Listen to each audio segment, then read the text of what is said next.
Arratsalde on guztioi, gaurkoan Olaia Nagore daukagu gurekin, Nafarroako Museotik dator, eta bertan egondako proiektu bati buruz egitera dator. Arratsalde on, Olaia? Kaixo Jon. Zer moduz? Oso ongi, eskerrik asko gonbidatzeagatik. Ez da zer.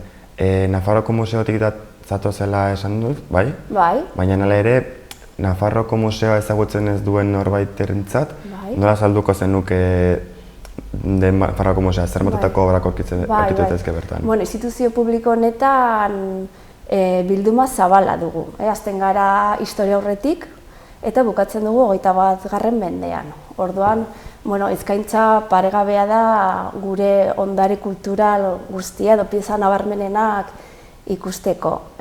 Adibidez, solairu ezberdinetan banatzen da, eta pieza paregabeak ditugu. Komentatzeko, adibidez, badugu Abauntzko mapa, ez dakit ezagutzen duzun, etorri behar zara museora, Europako mapa zaharrena, oraingoz, hori izaten dute, agertu zen Abauntzen Ultzaman, eta gizakiak, paleolitoko gizakiak grabatu zuen orografia edo mendiak, ze animaliak ikusten ziren kobasulotik, eta benetan izugarria da teknikoki nola egina dagoen. Beste pieza zoragarriak ere, adibidez, Lergako hilarria, erromatar garaikoa, bere importantzia gehien bat da nola kombinatzen duen latina eta euskera arkaiko bat. Epigrafian, inskripzioan, irakurri dezakezu ume zahar, euskeraz, bai. Eta hori latinarekin kombinatzen du oso interesgarria benetan, eta pieza pilo bat daude ez, baina azkenekoa adibidez komentatzeko Goiaren erretratoa, San Adrianeko markezena, ere zoragarria da. Pieza ugari daude. Hala eta guztiz ere, noizbehinka erakusketa edo esposaketaren bat ipintzen duzute artistaren batena, ezta? Bai, hori da. Gutxienez urtero 3 erakusketa berriak irekitzen ditugu.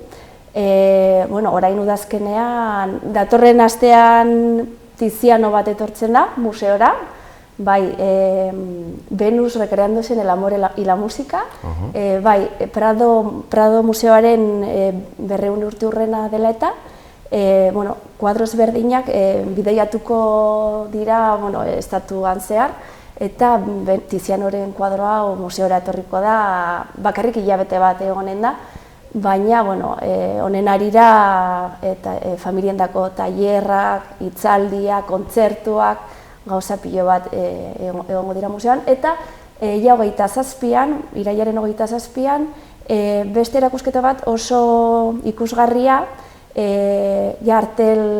artearen kanpotik, arkeologian murgilduta, eta izena da Bizia ezurretan inprimatua, paleopatologia Nafarroan. Orduan, ikusi dezakegu gorputzkinak, eskeleto pilo bat, eta horren bidez, jakin ze gaixotasunak zituzten, nola bizi ziren, haien lanak, gudak ere, ezpatarekin zaurituta, oso interesgarria da. Eta ere, honen karira, tailer pilo bat eskolendako, hitzaldiak, udazkena hori, gauza askorekin dator. Bai, atento marko gara hilabetean hauetan zer? Bai. Okera desente dago. Hala ere, gaurko egunean etorri zara hitz egitera proiektu bati buruz izan ere Nafarroako Museoak eta Paris 365 jantoki sozialak ekin batera egin duzute proiektu bat. Zertan datza proiektua?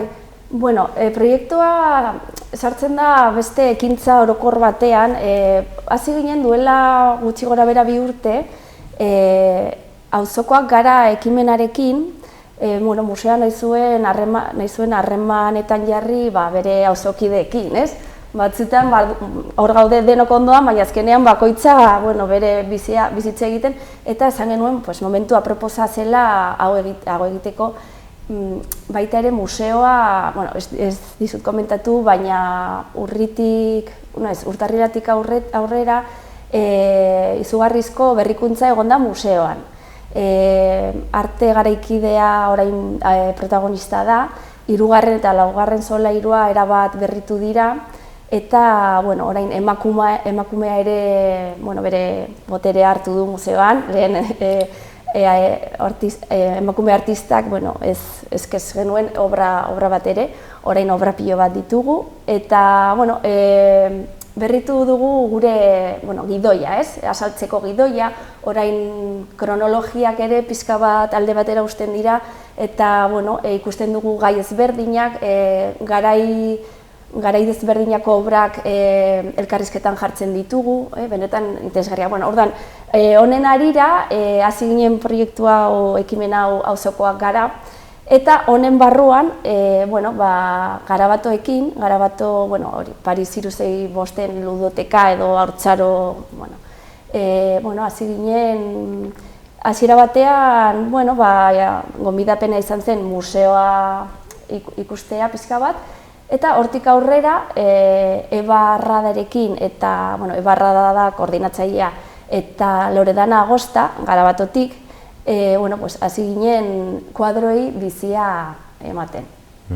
Egin genuena da, haiek umeak, ziren bederatzi ume, 6 eta 12 urte bitartean, hor, nazionalitate ezberdinak zituzten, eta aukeratu zuten kuadro bat bizia emateko, efekto bereziekin, adibidez, animalen soinua, badago kuadroan, ez dut azaldu zein da kuadroa, barkatu, kuadroa deitzen da lurra lantzen eta Jakob Butatzen lana da. 17. mendeko margolaria da flamenkoarra, eta Genesiaren pasarteak narratzen ditu.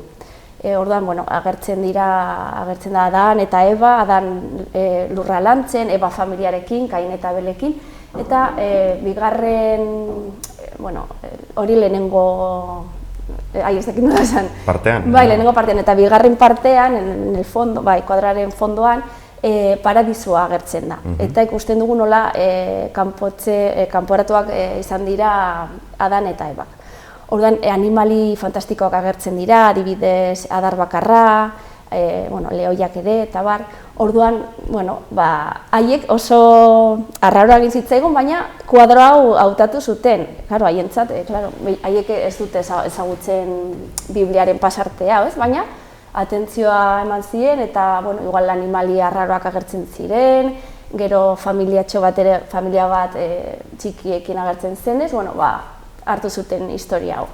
Eta hori, Eba Arradarekin hasi ziren, nik uste dut hilabetero behin geratzen ziren museoan, tailergelan, eta hori, efekto bereziekin hasi ziren lanean, oso proiektu polita izan da, eta proiektuaren bukaera da, bideo interaktibo bat prestatu dugu, soinu hauekin, umeek ere azaltzen dute kuadroa beren eraz, eta gero ere informazio teknikoa dago helduentzat. Eta, ingelesez, euskeraz, gazteleraz dago bideoa, eta oso interesgarria da benetan, bai.